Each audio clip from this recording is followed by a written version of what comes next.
So the growth of the nonprofits in Providence is one of the primary, if not the primary driver of the financial challenges we have as a city.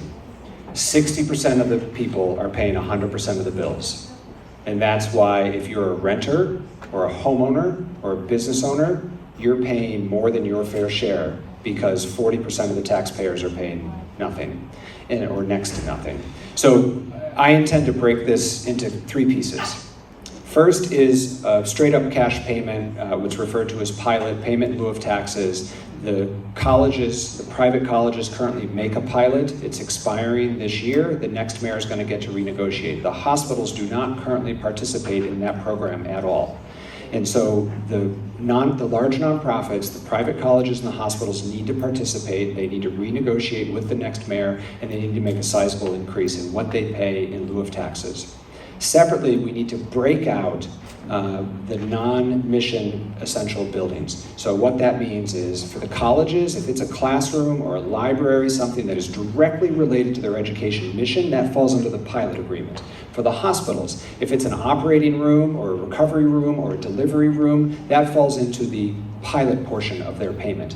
But when Brown University or Johnson & Wales owns a Starbucks or an other profitable coffee shop, or Lifespan, a lot of those office buildings not too far from here, which are full of profit-making doctor's practices, are in a building owned by Lifespan, and it is tax exempt, and it is totally unfair.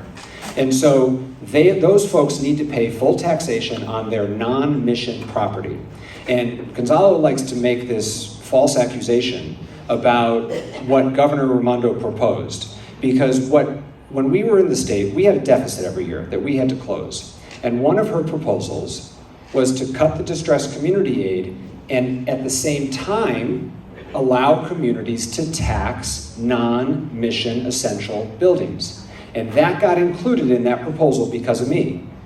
And if I were mayor of the city of Providence when that happened, I would have accepted that trade all day long because the city would have received more money and it would have fixed this problem once and for all. It is still the right solution. By the way, the other thing he doesn't mention is that never happened. It was just a proposal. That's not what you told the Boston Globe yesterday. That is what I told in the Boston Globe yesterday. Candidates, I'm going to start to interrupt you. All right, This is not a debate. All right, fellas. This is not a debate. Let's calm down, fellas. Thank you.